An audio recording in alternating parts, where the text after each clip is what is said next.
Hello everyone, very good morning. So last લેક્ચરથી આગળ જઈએ. છેલ્લે ઓર્ગેનિક ખેતી એટલે શું એના વિશે થોડી ઘણી છેલ્લા લેક્ચરની અંદર છેલ્લે આપણે એવી માહિતી મેળવી હતી. આજના લેક્ચરની અંદર આપણે મિત્રો એ સમજીએ સિંચાઈ શું છે અને કઈ રીતે એનો ઉપયોગ કરી શકીએ છીએ આપણે. તો ચલો સમજીએ કે સિંચાઈ માટે ઉપલબ્ધ પાણીના સ્ત્રોત અને સિંચાઈ એટલે શું.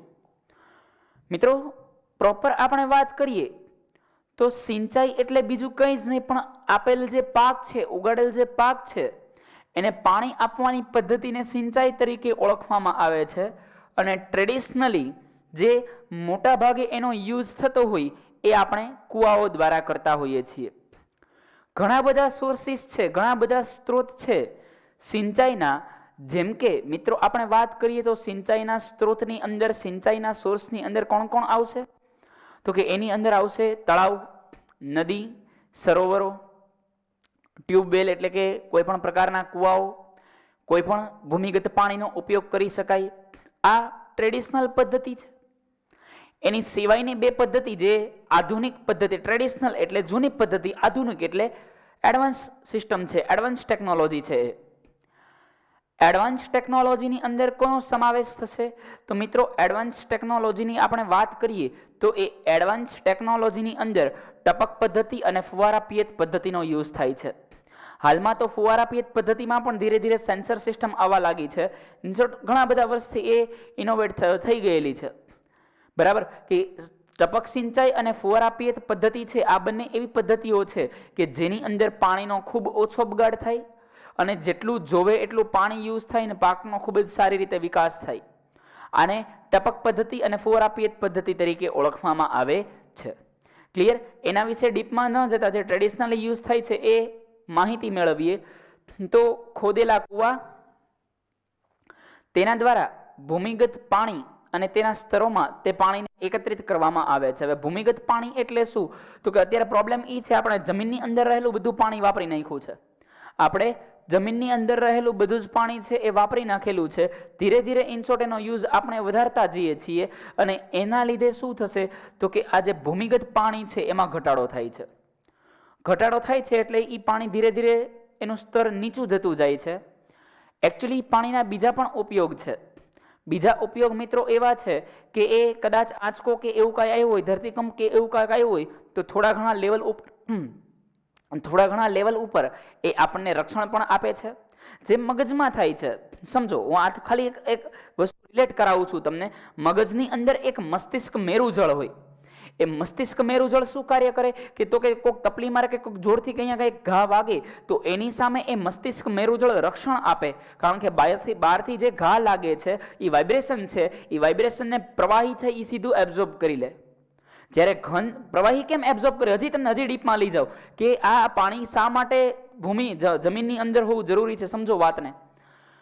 ચલો હજી ડીપમાં જઈએ તો વાઇબ્રેશન આવે છે, એક તરંગ છે. પ્રવાહીના અણુઓ આઘા હોય એટલે એક અણુ છે એને ઉર્જા મેળવી લીધી. આ એક અણુ છે, એક અણુએ ઉર્જા મેળવી, પ્રવાહીના અણુ આઘા હોય. આ ઉર્જા મેળવે છે, પછી આનું વાઇબ્રેશન અહીંયા સુધી જાય છે તો આટલી જગ્યામાં એ ઉર્જા છે એ ગુમાવે છે. આટલી જગ્યામાં ઉર્જા છે એ ઉર્જા શું કરે છે તો કે ગુમાવે છે. અને આ વારંવાર ઉર્જા ગુમાવાના કારણે મિત્રો, શેના કારણે? ઉર્જા ગુમાવાના કારણે પ્રવાહી છે એ ઇઝીલી આ વસ્તુ, આ ઝટકા છે એને એબ્ઝોર્બ કરી શકે, એનું શોષણ મિત્રો આસાનીથી કરી શકતું હોય છે. સમજો છો સમગ્ર વાતને? ચલો આગળ વધીએ ત્યાંથી. તો આ ભૂમિગત પાણીના સ્તરોમાં પાણીને એકત્રિત કરવામાં આવે છે અને આ એકત્રિત પાણીનો ઉપયોગ આપણે મિત્રો કરતા હોઈએ છીએ. શેનો ઉપયોગ કરતા હોઈએ છીએ? આ જે પાણી એકત્રિત થયેલું છે એ એકત્રિત થયેલા પાણીનો ઉપયોગ આપણે સિંચાઈની અંદર ડિયર ફ્રેન્ડ્સ કરતા હોઈએ છીએ. ત્યાંથી આગળ જઈએ તો એ પછી જોઈએ નળવેલ અથવા ટ્યુબવેલ એટલે શું? તો કે ભાઈ ઊંડા જળના સ્તરોમાંથી પાણીને કાઢવાની જે પદ્ધતિ છે. કુવાથી પાણી ન નીકળતું હોય તો બહુ ઊંડે સુધી પાઇપ કે કોઈ પણ વસ્તુ જવા દેવી પડે અને એમાંથી જે પાણી બહાર કાઢવામાં આવે છે તો ઊંડા જળના સ્તરોમાંથી પાણી બહાર કાઢવામાં આવે તેને આપણે શેના તરીકે ઓળખીએ છીએ? તો કે એને મિત્રો આપણે નળવેલ તરીકે ઓળખીએ છીએ. ક્લિયર છે ડિયર ફ્રેન્ડ્સ? ચલો ત્યાંથી આગળ જઈએ, પાકની રીત સમજીએ. સૌથી પહેલા જોઈએ મિશ્ર પાક ઉછેર એટલે શું? તો કે એક જ સાથે બે પાક ઉછેરવાની પદ્ધતિ છે. ફરી એકવાર રિપીટ કરું છું, એક સાથે બે પાક ઉછેરવાની જે પદ્ધતિ છે અથવા બે કરતા વધારે પાક ઉછેરવાની જે પદ્ધતિ છે તો આવી પદ્ધતિને મિશ્ર પાક ઉછેર તરીકે ઓળખવામાં આવે છે. મિશ્ર પાક ઉછેરનો ઉપયોગ ક્યાં આગળ થશે? તો કે ઘણી જનરલી જેની પાસે જમીન છે કે ખેતી વિશે માહિતી છે એ બહુ સારી રીતે રિલેટ કરી શકશે કે આનો યુઝ ક્યાં આગળ થાય. સમજો મારી વાતને. જો એકચ્યુઅલી માની લો કે ઘઉંની ડિમાન્ડ છે એવું માની લઈએ, કોઈ ખેડૂત એની જમીનમાં એકલા ઘઉં જ વાવે 12 મહિના સુધી તો એ ઘઉં ના ઉગી શકે. કદાચ પહેલી વારે ઉગે, બીજી વાર ક્વોલિટી ડાઉન થઈ, ત્રીજી વાર ઈ ગ્રો ના થાય, ઈ ઉગી ના શકે, એનો ડેવલપમેન્ટ ના થાય, એનો ગ્રોથ ના થાય. રીઝન શું છે મિત્રો? એનું કારણ માત્ર અને માત્ર એ જ છે કે એ ઘઉં જ્યાં આગળ ઉગે છે એ જમીનની ક્વોલિટી સાવ ડાઉન થઈ ગઈ હોય, અને એ જમીનની ક્વોલિટી સાવ ડાઉન થવાના કારણે, કેમ તો કે ઘઉં ઉગ્યા હોય, ગ્રો થયા હોય એટલે જમીનમાંથી એને પોષક તત્વો ખેંચેલા હોય. એકવાર ગ્રો થઈ ગયા એટલે જમીનમાંથી મોટા ભાગના પોષક તત્વો ઘઉંમાં આવી ગયા હોય. હવે એ વસ્તુઓને આ બહાર કાઢીને ફરીવાર ત્યાં ઉગાડવામાં આવે તો જમીનમાં હવે એટલું ન્યુટ્રિશન્સ નથી વધ્યું, જમીનમાં એ જ પ્રકારના પોષક દ્રવ્યો નથી વધેલા. તો આ માટે મિશ્ર પાક પદ્ધતિ ખૂબ જરૂરી છે. બીજું, એક સાથે બે પાકની ડિમાન્ડ હોય તો આ માટે પણ મિશ્ર પાક ઉછેર પદ્ધતિ ખૂબ આવશ્યક છે. બે પદ્ધતિઓ છે, એક મિશ્ર પાક ઉછેર, આની પછી આવશે આંતર પાક અથવા તો પાકની ફેરબદલી આવે છે આની પછીની સિસ્ટમ, કે એકવાર આ ઉગાડો પછી આ ઉગાડો. સિસ્ટમ બે સિસ્ટમથી ઉગાડી શકાય ને. એકવાર ઘઉં કાઢી લીધા પછી કોઈ કઠોળ, એકવાર અનાજ પછી કઠોળ, આ સિસ્ટમથી ઉગાડી શકાય. અથવા તો અનાજ સાથે કઠોળ અથવા તેલીબિયા, આ સિસ્ટમથી પણ ઉગાડી શકાય. તો એક સાથે જે બે પાક ઉછેર કરવાની પદ્ધતિ છે એને મિત્રો આપણે આંતરપાક ઉછેર તરીકે ઓળખવામાં આવે છે. ચલો વધીએ આગળ. તો એક સાથે બે અથવા બે થી વધારે પાક ઉછેરવાની જે પદ્ધતિ છે એને આપણે મિશ્ર પાક ઉછેર પદ્ધતિ તરીકે ઓળખીએ છીએ. ભારતમાં ખેડૂતો દ્વારા આ પદ્ધતિ દ્વારા પાકનો ઉછેર કરવામાં આવે છે. જનરલી કઈ કઈ વસ્તુ ઉગાડી શકાય મિત્રો એ સમજીએ. તો આઈધર બ્લેક બોર્ડ લઈ લઈએ એટલે તમારી આંખ ના ખેંચાય, લાઇટ આંખમાં ઓછો પ્રકાશ આવે. બ્લેક બોર્ડ એકચ્યુઅલી શું છે કે જ્યારે વિડીયો તમે જોતા હો ત્યારે કમ્ફર્ટ રહે થોડો જોવામાં, કારણ કે આમાંથી સીધા રેઝ નીકળતા હોય. સાદું માર્કર બોર્ડ હોય તો ચિંતા નથી. ક્લિયર? ચલો સમજીએ આને. અહીંયા આગળ તમને મિત્રો એ સમજાવવા માંગુ છું કે એક અનાજ સાથે એક અનાજ ઉગાડી શકો અને એની સાથે આઈધર કઠોળ ઉગાડી શકાય. આની સાથે બે ઓપ્શન છે કે અનાજ સાથે આઈધર તમે કઠોળ ઉગાડો, અધરવાઇઝ તમે તેલીબિયા ઉગાડી શકો, કારણ કે તેલીબિયા દ્વારા પણ જમીનને ન્યુટ્રિશન્સ પાછા મળી શકવાની સંભાવનાઓ પૂરેપૂરી છે. સમજો છો વાતને? હવે તેલીબિયાની અંદર સિંગ હોય, કપાસ હોય, રાઈ ઉગાડી શકાય. ક્લિયર? તો એક અનાજ અને અનાજ સાથે આ બે વસ્તુ મિત્રો આપણા ખેડૂતો છે એ ગ્રો કરી શકે. ચલો વધીએ આગળ ત્યાંથી.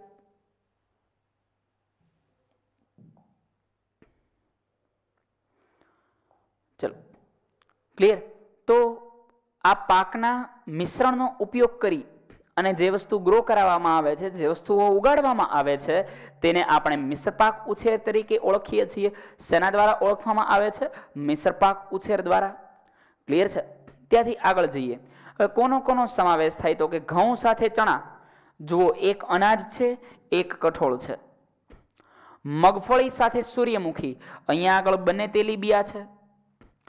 કપાસ સાથે મગ, એક તેલીબિયા છે, એક કઠોળ છે. તમે ઓબ્ઝર્વ કરો છો બંને જગ્યાએ અનાજ ક્યારેય જોવા નહીં મળે. ઉપરા ઉપરી અનાજ લીધું હોય. કેમ? કારણ કે અનાજની અંદર ન્યુટ્રિશન બહુ હાઈ હોય છે. અનાજની અંદર પોષક તત્વો બહુ વધારે હોય છે. વાત સમજો છો? ચલો, મકાઈ સાથે અડદ, એક અનાજ છે તો બીજું કઠોળ છે. ઘઉં સાથે રાઈ, એક અનાજ છે તો બીજું તેલીબિયા છે. બાજરી સાથે તુવેર, એક અનાજ છે તો બીજું તેલીબિયા શું કઠોળ છે. એટલે કે બે વાર ઉપરા ઉપરી અનાજ છે એ ક્યાંય ઉગાડવામાં આવતું હોય એવું જોવા મળતું નથી હોતું. ક્લિયર છે ડિયર ફ્રેન્ડ્સ? ચલો, નોટ ડાઉન કરી લો. ત્યારબાદ આપણે આગળ જઈએ. ઘણા બધા વિદ્યાર્થી મિત્ર સ્ક્રીનશોટ પાડી અને પછી કોઈ પ્રકારનું કંઈ લખાણ કે એવું નથી કરતા. એટલે મિત્રો એ વસ્તુ ના થાય એ ખાસ જોજો. ઓકે, તો નોટ ડાઉન કરી લો ડિયર ફ્રેન્ડ્સ.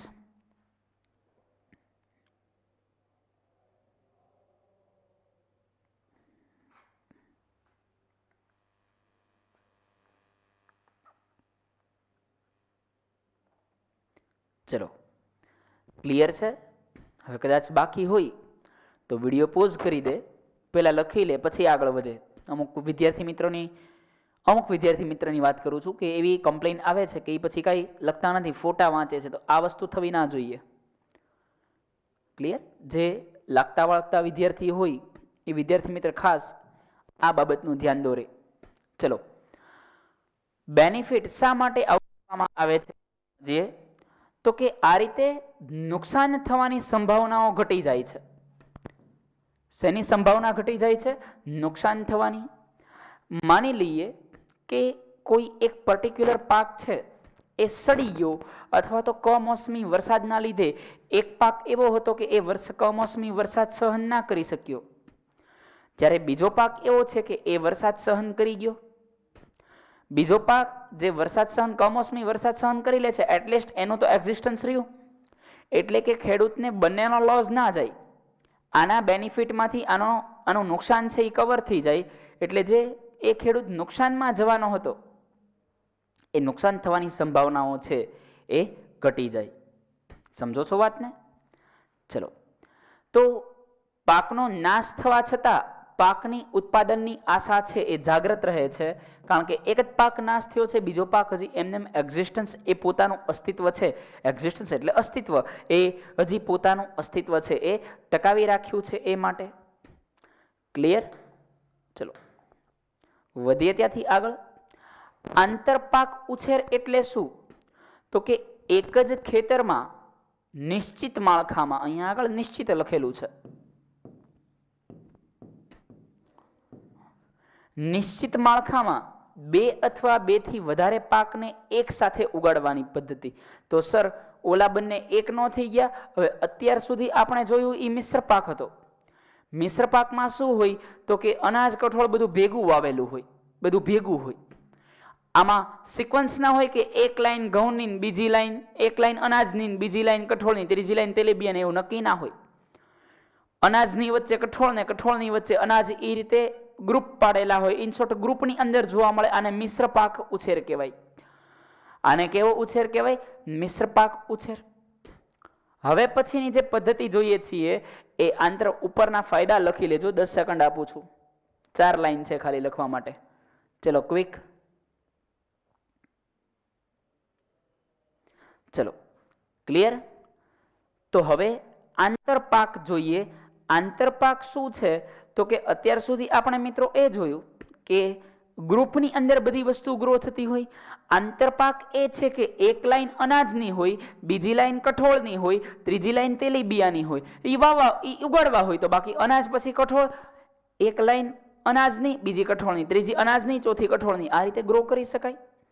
તો આ રીતની જે પદ્ધતિ છે, એટલે કે પાકની વચ્ચે નવો લીધેલો પાક, આને આંતરપાક તરીકે ઓળખવામાં આવે છે. પાકની વચ્ચે જે નવો પાક લીધેલો છે તેને શેના તરીકે ઓળખવામાં આવે છે મિત્રો? તો તેને આંતરપાક તરીકે ડિયર ફ્રેન્ડ્સ ઓળખવામાં આવે છે. ક્લિયર? તો ચલો, એક નિશ્ચિત માળખામાં બે અથવા બેથી વધારે પાકને એક સાથે ઉગાડવાની જે પદ્ધતિ છે, આવી પદ્ધતિને આંતરપાક ઉછેર તરીકે ઓળખવામાં આવે છે. શેના તરીકે ઓળખવામાં આવે છે? આંતરપાક ઉછેર. કેટલીક હરોળમાં એક પ્રકારનો પાક અને એકાંતરે આવેલી એક બીજી હરોળમાં બીજો પાક ઉગાડવામાં આવે છે. એકાંતરે એટલે શું? તો કે તમને હમણાં કીધું એમ કે અહીંયા આ એમની જમીન છે, તો અહીંયા આગળ જે ગ્રો કર્યો હોય એ કોઈ પર્ટિક્યુલર પાક હોય, એની પછી જે ગ્રો કર્યો હોય એ કોઈ પર્ટિક્યુલર પાક હોય. ક્લિયર? એટલે એક અનાજ હોય તો બીજું કઠોળ હોય, ત્રીજું અનાજ હોય તો ચોથું કઠોળ હોય. તો આ રીતે બધા પાક છે એ ગ્રો કરવાની જે પદ્ધતિ છે, ઉગાડવાની પદ્ધતિ છે, એને આપણે આંતરપાક પદ્ધતિ અથવા આંતરપાક ઉછેર તરીકે ઓળખવામાં આવે છે. ક્લિયર? ચલો નોટ ડાઉન કરી લો, આગળ વધીએ ત્યાંથી.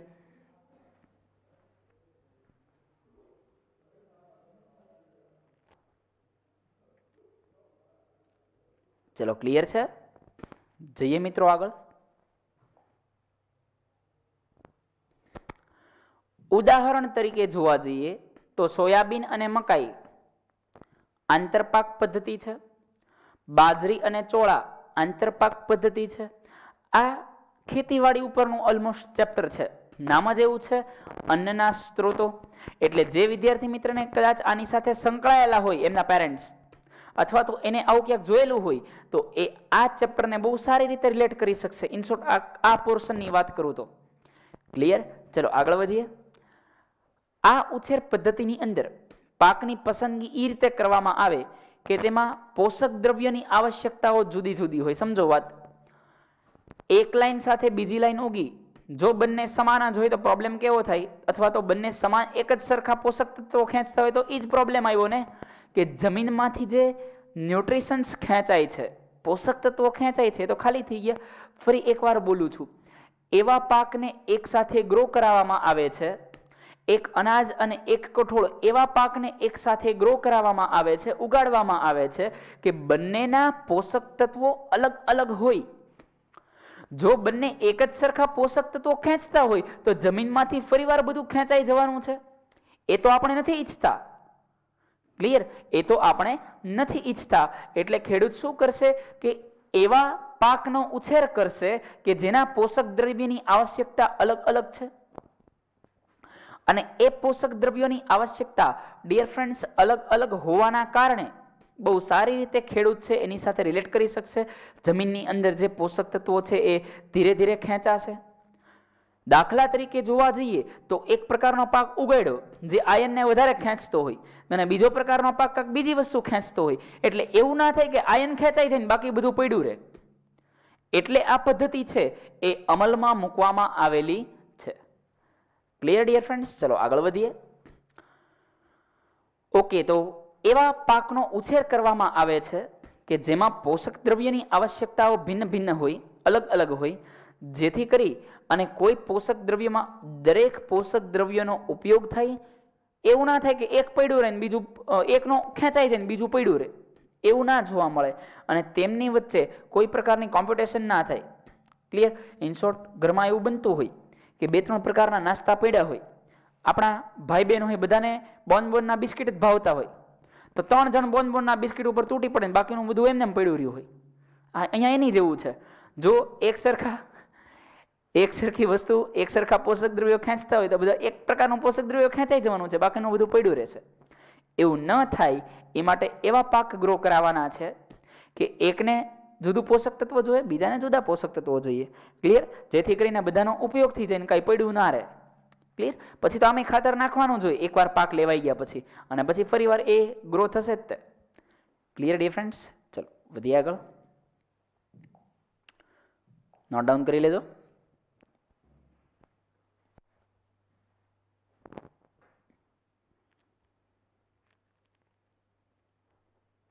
દરેક વિદ્યાર્થી મિત્ર નોટ ડાઉન કરતા હોવા જોઈએ, અથવા પોઝ કરીને પછી લખી લે, પણ ફોટામાંથી વાંચવાનું નથી. ક્લિયર? વધી આગળ ડિયર ફ્રેન્ડ્સ. બેનિફિટ જોઈએ. ચલો હજી કદાચ કોઈને બાકી હોય તો પોઝ કરીને લખી લ્યો. આગળ વધું છું. બેનિફિટ જોઈએ તો આનાથી બંને પાકનું ઉત્પાદન સારું મેળવી શકાશે. કેમ તો કે બંનેના પોષક તત્વો અલગ અલગ છે અને બંનેને ભરપૂર માત્રામાં પોષક તત્વો મળશે, કારણ કે બંને જમીન પાસે છે. એક જ પ્રકારના પાકની બધી વનસ્પતિમાં જંતુને, હવે સમજો, એક જ પ્રકારનો પાક લીધો હોય તો શું થાય, તો કે માની લો કે ઘઉંને ઉપર એક ચોક્કસ પ્રકારનો રોગ લાગી ગયો છે. ક્લિયર? જો કોઈ ચોક્કસ પ્રકારનો રોગ લાગી ગયો હોય તો એ બધા ઘઉંને લાઈનમાં ઉપાડી લે, પરંતુ ઘઉં સાથે અનાજ સાથે કઠોળ છે. હવે ઘઉંની અંદર જે રોગ લાગુ પડ્યો એ કઠોળ ઉપર અસર નથી કરતો. જે રોગ અનાજ ઉપર લાગુ પડેલો છે એ રોગ કઠોળ ઉપર ઇફેક્ટ કરતો નથી. એટલે કદાચ ઘઉં એક ચોક્કસ રોગ લાગી અને બગડી પણ જાય, તેમ છતાં પણ કઠોળ છે એ એમનેમ પડ્યા રહેશે, એને એટલી બધી ઇફેક્ટ જોવા મળશે નહીં. જેથી કરી અને બહુ ખેડૂત લોઝમાં નહીં જાય, નુકસાનમાં નહીં જાય. ક્લિયર? અને નુકસાન એક પર્સનલ બેનિફિટ છે. પાક જેટલો બગડે છે, દુનિયાની અંદર બહુ મોટા, ખાસ કરીને આપણા દેશની અંદર આટલી બધી પોપ્યુલેશન્સ છે, આટલી બધી વસ્તી છે, એ વસ્તીને પહોંચવા માટે જો પાક બગડે તો બહુ મોટા અને માઠા પરિણામો ભોગવવા પડે છે. એના લીધે આપણા કન્ટ્રીમાં સારું છે કે ભાઈ અનાજનો કંઈ ખાસ પ્રોબ્લેમ નથી આવતા. અધર કન્ટ્રીઝની અંદર વધારે પ્રાણીનો વધારે યુઝ થતો જાય છે. હવે ત્યાં આગળ પ્રાણી ઘટતા ગયા છે. ચાઇનાની જ વાત કરું તો ચાઇનાનો એક પ્રાંત છે, એક્ઝેક્ટ મને નામ યાદ નથી, ત્યાં આગળ એટલી બધી ગરીબાઈ હતી એટલે ત્યાંના વ્યક્તિઓ દરેક માછીમારી કરે, ફિશિંગ કરતા હતા. એ નદીમાંથી કે સરોવરમાંથી, સરોવર હતું નાનું એવું, એમાંથી એનાલિસિસ બહાર આવ્યું છે કે હવે એ સરોવરની અંદર માત્ર 3% સજીવો જ બચ્યા છે. એટલે કે છેલ્લા એને 7-8 વર્ષમાં 97% સજીવને મારી નાખ્યા. 97% સજીવોને મારીને ખાઈ ગયા.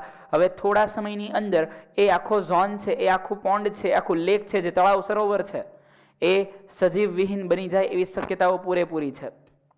દરેક પ્રકારના સજીવો એ લોકો પકડીને ખાઈ ગયેલા છે એ પ્રોપર સરોવરની અંદર, કારણ કે ત્યાં આગળ સી ફૂડ સૌથી વધારે ખવાય છે. ક્લિયર? તો જ્યારે પ્રોપર અનાજ ન બનતું હોય, સમજો કે આવા જો માઠા પરિણામ બહુ લાંબા સમય સુધી આવશે તો બીજી સજીવની વૈવિધ્યતા છે એ સમાપ્ત થવાના આરે સંપૂર્ણપણે એનો ભય જોવા મળે છે આપણને. ક્લિયર? ચલો આગળ વધીએ. હવે ત્રીજી સિસ્ટમ સમજીએ, પાકની ફેરબદલી. અને મોટે ભાગે આ જ સિસ્ટમ આપણા કન્ટ્રીમાં યુઝ થાય છે.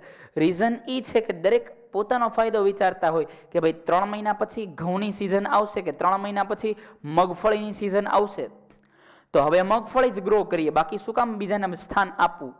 કે સમજો છો ને કે હવે જે સિઝન આવવાની છે એનો ઉછેર કરી લઈએ, જેથી બહુ પૂરતો બેનિફિટ છે એમાંથી લઈ શકાય. તો હવે મિત્રો આપણે સમજીએ છીએ પાકની ફેરબદલી. પેલા બોલાના લાભ લખી લ્યો તમે, કારણ કે પછી મારે સ્ક્રોલ કરવાનું થશે. 4 લાઈન છે, ચલો 10-15 સેકન્ડ આપું છું.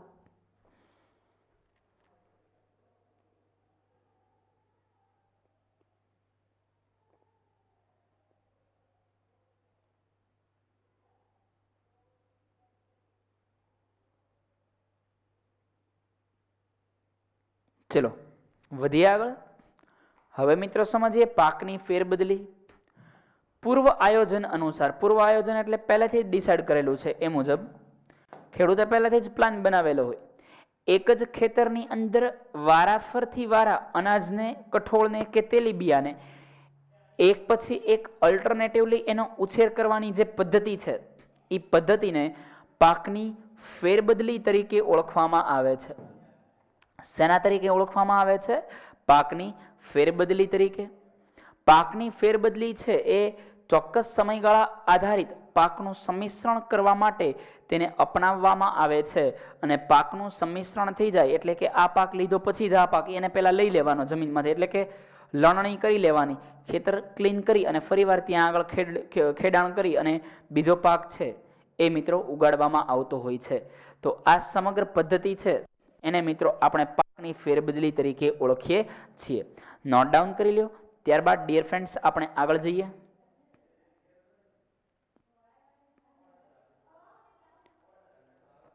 ચલો ક્લિયર છે? બાકી હોય તો પોઝ કરીને લખી લેજો. પાકની ફેરબદલીના પ્રકાર સમજીએ અને ફેરબદલીમાં લેવાતા મુખ્ય પાક જોઈએ. હવે કઈ રીતનું ખેડૂતનું પ્લાન છે એ મુજબ આ આધાર રાખતી હોય છે.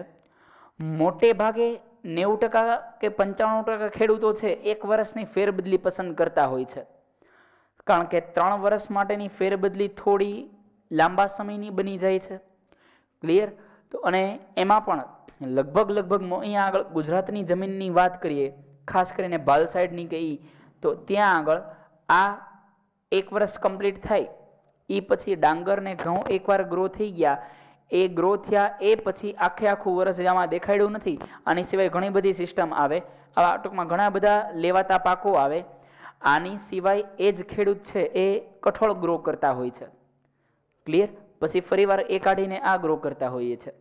તો 1 વર્ષ માટેની ફેરબદલીની મિત્રો આપણે વાત કરીએ તો એમાં કોણ કોણ આવશે?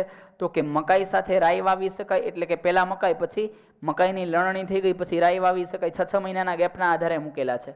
પહેલા ડાંગર પછી ઘઉં ઉગાડી શકાય. 2 વર્ષ માટેની ફેરબદલીની વાત કરીએ તો એ 2 વર્ષ માટેની ફેરબદલીમાં સૌથી પહેલા અનાજ પછી તેલીબિયા પછી શેરડી, અને શેરડી પછી ફરીવાર શેરડી, એટલે એ અનાજની અંદર ગણી શકાય આમ તો, કારણ કે તેલીબિયા તો છે નહીં, તો એ ફળ ફ્રૂટની અંદર આવશે. અને મેથી છે એ પણ એક પ્રકારનો કઠોળ છે. આની અંદર પણ આવા જે શાકભાજી જેવા પાક છે એમાં પણ વિટામિન્સની પુષ્કળ જરૂર પડે છે. એટલે કોઈ પણ ફળ કે ફ્રૂટ ઉગાડેલા, ઇન શોર્ટ ફળ કે શાકભાજી ઉગાડેલા હોય, ફળ કે શાકભાજીનો ઉછેર કરેલો હોય, એમાં પણ જમીનમાંથી પુષ્કળ પોષક દ્રવ્યો છે એ મિત્રો ખેંચવામાં આવે છે. યાદ રાખજો. ક્લિયર? એ પછી આગળ જઈએ તો કોનો સમાવેશ થાય છે? તો કે મકાઈ, અનાજ છે, અનાજ, શાકભાજી અને કઠોળ. મકાઈ, બટાટા અને વટાણા ઉગાડવામાં આવે છે. ક્લિયર? 3 વર્ષ માટેની ફેરબદલીની વાત કરીએ તો એમાં લાંબા સમય સુધી એકને એક પાક ગ્રો થઈ શકે એવી સિસ્ટમ મૂકેલી છે. હવે આ બહુ કોમ્પ્લિકેટેડ છે, આપણે ખાલી 5-7 વસ્તુ ભણી લઈએ એ એટલા માટે જ નથી. પ્રેક્ટિકલી જોવા જઈએ તો 3 વર્ષનું પ્લાનિંગ, એની માટેનું ખાતર એ બહુ અઘરું પડી જાય છે. એટલે જે બહુ સુપ્રીમ લેવલના ખેડૂત છે, જે સારો એવો ખર્ચો કરી શકે છે, જેની પાસે બધી ટેકનોલોજી છે, પૈસાની દ્રષ્ટિએ સદ્ધર છે, એ આ રીતનો પ્લાન બનાવી શકે, કારણ કે આમાં બેનિફિટ છે ઘણું બધું સારો મળતું હોય. તો અહીંયા આગળ પેલા ડાંગર ઉગાડવામાં આવે છે, ડાંગર પછી ઘઉં, મગ, રાઈ અને શેરડી, આ રીતે એને ગ્રો કરવામાં આવે છે. ત્યારબાદ મિત્રો સમજીએ તો કપાસ પછી જઉં પછી શેરડી પછી વટાણા, મકાઈ અને ઘઉં, આ રીતે એક બીજો સેશન છે, આ રીતે પણ ગ્રો કરવામાં આવે છે. હવે જનરલી હું એવું નથી કહેતો કે આ જ રીતે ગ્રો કરવું જોઈએ, આની સિવાયના ઘણા, આ તો ટેક્સ્ટ બુકમાં આપેલી છે એ તમને સમજાવું છું. આની સિવાય ઘણા બધા પાકો છે એ લઈ શકાય છે. ક્લિયર? હવે એની સિસ્ટમ જે ખેડૂતને આવી કઈ ખ્યાલ જ નથી પડતો, એની માટે ગુજરાત ગવર્મેન્ટ, આપણા ગુજરાતની વાત કરીએ તો ગવર્મેન્ટ છે એક પ્રોપર પ્રોગ્રામ કરતી હોય, એમાંથી આ ફ્રી પ્રોગ્રામ્સ હોય એમાંથી ખેડૂત છે એ શીખી શકતા હોય છે. આવી ઘણી બધી રીત હોય કે જેના દ્વારા એ શીખી શકે. ક્લિયર છે? ચલો નોટ ડાઉન કરી લ્યો.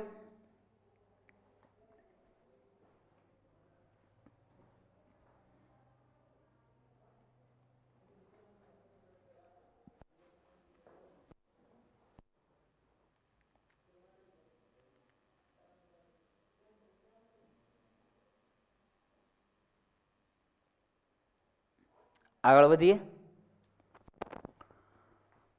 તો આઈ હોપ લખાઈ ગયું હશે, બાકી હોય તો પોઝ કરીને લખી લ્યો.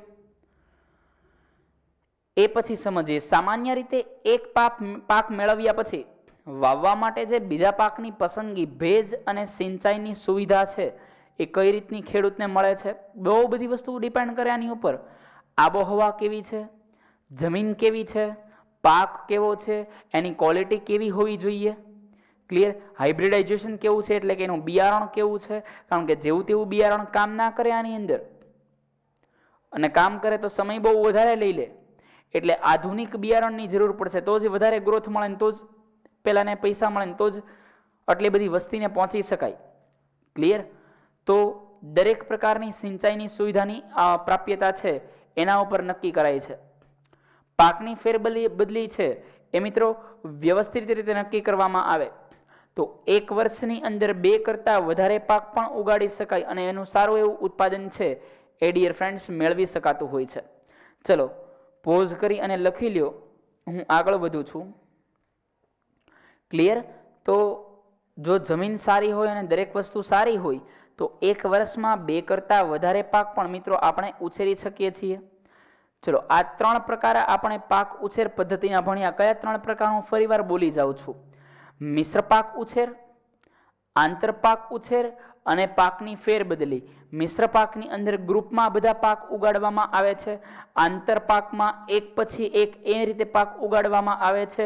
અને ત્રીજું પાકની ફેરબદલી. એકવાર પાક ઉગાડી દીધો, એને કાઢી લીધો, પછી ત્યાં આગળ નવો પાક ઉછેરવામાં આવે છે. તો આ જે રીતે ગ્રો કરવામાં આવે છે એને મિત્રો આપણે પાકની ફેરબદલી તરીકે ઓળખીએ છીએ. Clear dear friends? આગળ વધીએ આપણે. નિંદણ શું છે? નિંદણના ઉદાહરણ, તેના નિયંત્રણની જરૂરિયાત અને તેના નિયંત્રણની રીતો સમજાવો. તો ચલો સમજીએ નિંદણ એટલે શું. તો કે કૃષિ ઉપયોગી ભૂમિમાં પાક સાથે જે નકામો કચરો ઉગી નીકળે છે, એ કચરો તો ના કહી શકાય, એક પ્રકારની એ પણ ચોક્કસ વનસ્પતિ છે. ક્લિયર? એવી વનસ્પતિ કે જે કૃષિમાં ઉપયોગી નથી પણ જમીન ઉપયોગી છે.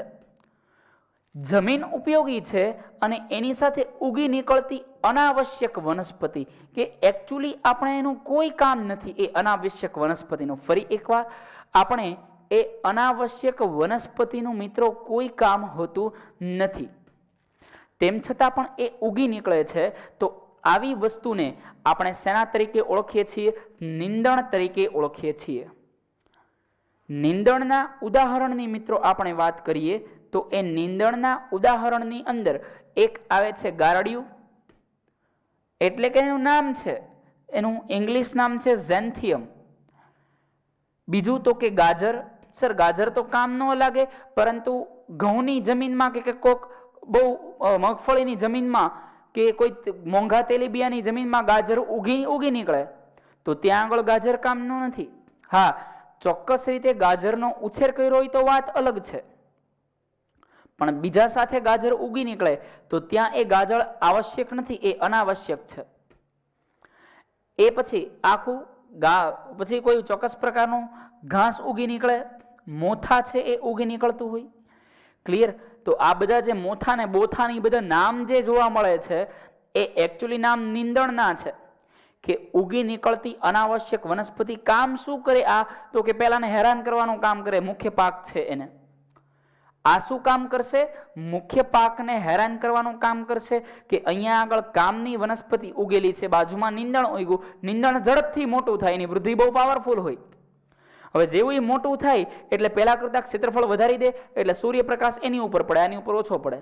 આને ઢાંકી દે, આને ઢાંકી દે એટલે પ્રકાશ સંશ્લેષણ ન થાય. પ્રકાશ સંશ્લેષણ ન થાય એટલે એનો ગ્રોથ ના થાય. પ્રકાશ સંશ્લેષણ ન થાય એટલે એનો વિકાસ નહીં થાય, ડેવલપમેન્ટ નહીં થાય. સમજો છો? તો ભાઈ શું કરી શકાય? બીજું શું કામ કરે? તો કે જમીનમાંથી ન્યુટ્રિશન્સ આઈ ખેંચી લે ભેગા ભેગા. ઓલો તો સમજ્યો કે કામનું છે, આ તો કામનું નથી તો ન્યુટ્રિશન ખેંચી લે.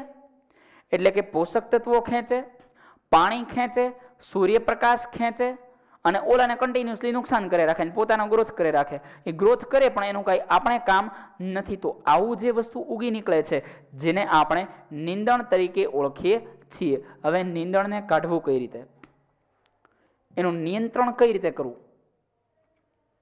તો કે ભાઈ કૃષિ ભૂમિ છે, એ કૃષિ ભૂમિની અંદર નિંદણમાં નિંદણ નિયંત્રણની શા માટે જરૂરિયાત છે? તો કે મેં તમને પહેલા જરૂરિયાત સમજીએ કે શા માટે એને કંટ્રોલ કરવું.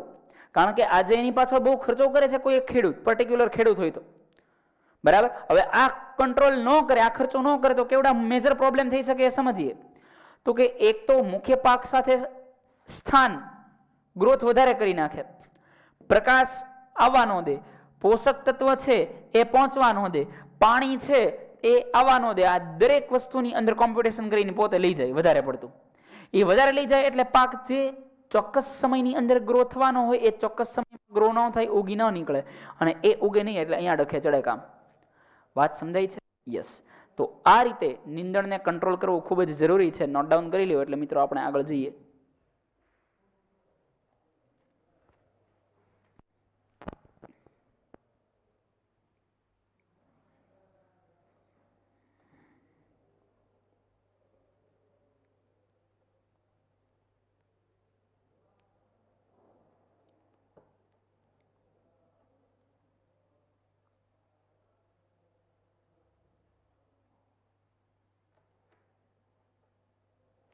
ચલો ક્લિયર છે? વધીએ આગળ આપણે. તો આ માટે નીંદણને દૂર કરવું ખૂબ આવશ્યક છે. કઈ રીતે એને દૂર કરી શકાય? તો એ કોઈ પણ રીત તમે યુઝ કરો એવી રીત આપણી પાસે પડી છે. જો યાંત્રિક રીતે હાથથી પેલું કાઢવા બેસો તો ટાઈમ વધારે લાગી જાય. દવા છાંટવામાં આવે તો આપ એ દવા એમાં છાંટો એટલે બાજુમાં ઓલા છોડને લાગવાની જ છે, અને એ છોડને દવા લાગશે એ મૂળમાંથી ખેંચાશે. જેમ પોષક તત્વો ખેંચાય એમ દવા ખેંચાય, એ શરીરમાં જશે, આયુષ્ય ઘટશે. ઇન શોર્ટ કોઈ ઓપ્શન નથી, એવી કોઈ ટેકનોલોજી હાલ નથી જોવા મળી કે જેના દ્વારા એવું થઈ શકે કે ભાઈ નીંદણ જ ના ઉગે. એવું હાલ સુધી શક્ય નથી બન્યું. કદાચ ભવિષ્યમાં શક્ય બને તો એ વાત અલગ છે. તો સૌથી પહેલા તો નીંદણનાશક છાંટી શકાય, રસાયણનો ઉપયોગ કરી શકાય. પછી તો કે એને યાંત્રિક રીતે દૂર કરી શકાય. યાંત્રિક રીતે દૂર કરો એટલે કે હાથથી પકડીને ખેંચવું પડે. આ બહુ ટાઈમ કન્ઝ્યુમિંગ છે. બહુ પહેલાના ખેડૂતો છે યાદ કરતા, બરાબર, પણ ટાઈમ એટલો બધો લાગી જાય છે તો દાડિયાનો એ બધો ખર્ચો વધી જાય. સમયસર પાક ઉગાડવો જોઈએ. યોગ્ય ચાસ તૈયાર કરવા માટે આંતરિક પાક લેવા જોઈએ અને તેની ફેરબદલી જેવી નિષેધાત્મક રીતો છે એ આને દૂર કરવામાં મદદરૂપ થાય છે. એ આનાથી કંટ્રોલ થોડો ઘણો આવે છે. એટલે કે એનો મતલબ એવો નથી કે એ નીંદણ ઉગશે જ નહીં. નીંદણ તો તમે કાંઈ પણ કરો ઉગે ને ઉગે જ. થોડા લેવલમાં તો થોડા લેવલમાં નીંદણ ગ્રો થવાનું જ તે. એટલે શું થશે તો કે આ એક એવી બેટર રીત છે કે જે નુકસાન ઓછું કરે પણ એટલી બધી પાવરફુલ નથી જેટલી નીંદણનાશક છાંટવા જેટલી છે, જેટલી કેમિકલ નાખવા જેટલી છે. કારણ કે કેમિકલ નીંદણને ઉગવા ન દે, બહુ લાંબા સમય થોડા એ ગ્રો થતા હોય, ઉગતા હોય. ઘણી માત્રામાં એ કંટ્રોલ કરે છે, પરંતુ એ નિયંત્રણમાં લેવાની સાથે સાથે આપણા શરીરની અંદર જતા આ બધી વસ્તુ શરીરને અનહદ નુકસાન પહોંચાડે છે. ઓકે, ચલો. તો ત્રીજી રીત એવી છે, સમયસર પાક ઉગાડવો જોઈએ, એટલે કે એની સિઝનમાં ઉગાડવો જોઈએ. યોગ્ય એના ચોખ્ઠા તૈયાર કરવા જોઈએ. ક્યારે તૈયાર કરી? આંતરિક પાક લઈ અને ફેરબદલી જેવી નિષેધાત્મક રીતો જે બહુ નાશ કરી નાખે છે નીંદણનો. નિષેધાત્મક એટલે કે નાશ કરતી રીત છે જે નીંદણને નિયંત્રિત કરવામાં મદદરૂપ થાય છે. એવું નથી લખ્યું નીંદણનો નાશ કરવામાં મદદરૂપ થાય છે, કારણ કે નીંદણનો સાવ 0% ઉપર નાશ કરવો એ હાલ સુધી મિત્રો શક્ય નથી બન્યું. ભવિષ્યમાં કદાચ આ ટેકનોલોજી આવે તે, પણ હાલમાં હજી સુધી કંઈ આવું પોસિબલ બન્યું નથી. ક્લિયર? ચલો નોટ ડાઉન કરી લ્યો. એ પછી મિત્રો જઈએ આગળ.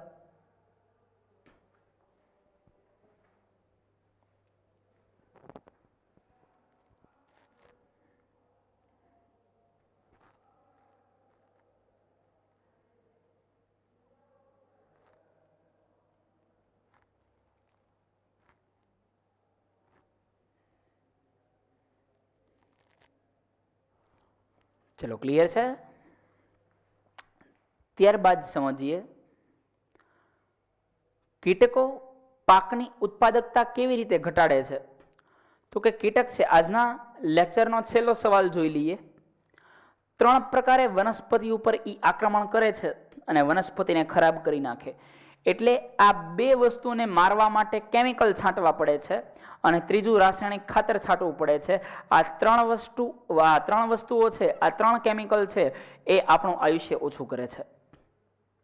કારણ કે હાલ આની કોઈ પદ્ધતિઓ હજી સુધી શોધાણી નથી. હા, તમે એક બહુ પ્રોપર તમારા ફાર્મની અંદર એક બિલ્ડિંગ બનાવેલું હોય ને એક બિલ્ડિંગની અંદર તમે આ પાકને ગ્રો કરો તો વાત અલગ છે, પણ એની કોસ્ટ બહુ હાઈ થઈ જાય છે, જે આટલી બધી પબ્લિકને પહોંચવા માટે સક્ષમ નથી.